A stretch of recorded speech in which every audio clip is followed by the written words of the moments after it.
Hello friends, అందరు బాగున్నారా? నేనైతే చాలా అంటే చాలా బాగున్నాను. మీరు ఎలా ఉన్నారో నాకైతే ఖచ్చితంగా కామెంట్ చేయండి. ఇంకా ఇప్పుడు నేను తెంపుతున్నాను కదా, ఇదైతే చుక్కకూర అన్నమాట. ఇది నేను 1 మంత్ బ్యాక్ వేశాను. ఇంకా చెట్లు కొంచెం పెద్దగానే అయ్యాయి. ఇంక ఈరోజు పప్పు చేద్దామని అనుకున్నా, పప్పుచారు లాగా. అంటే నాకు వెంటనే గుర్తొచ్చింది, సర్లే చుక్కకూర అది ఉంది కదా, కోసేసి వేద్దాంలే అనేసి తీసుకురావడానికి అయితే వెళ్ళాను. ఇంకా ఇప్పుడైతే పప్పు కూడా నానబెట్టేసాను అన్నమాట. చుక్కకూర తెంపిన తర్వాత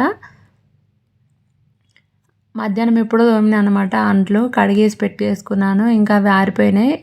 రూహిని స్కూల్ నుంచి వచ్చేసి తనకు స్నాక్స్ అయితే పెట్టేశాను. స్నాక్స్ పెట్టేసి తన నా రూమ్లో కూర్చోబెట్టి నేను ఈ రూమ్లో అయితే పనులు చేసుకుంటున్నాను అనమాట. ఇంకా నేను వీడియో చేసుకునేటప్పుడు మామూలు ఇబ్బందులు కాదు. నేను స్టాండ్ సెట్ చేసి అంతా చేసేటప్పటికి ధృతి ప్రతిరోజు ఇలాగే లాగేస్తుంది. ఇంకా నేను చూపిస్తాను చూడండి. ఇదైతే దోశ కోసం నానబెట్టేసిన పప్పు, ఇదేమో పప్పుచారు కోసం. ఇగో ఏం చేస్తుందో చూడండి. ఇందాక నేను షూట్ చేసింది దీంతో వీడియో. అసలు పనులే చేసుకోయట్లేదు.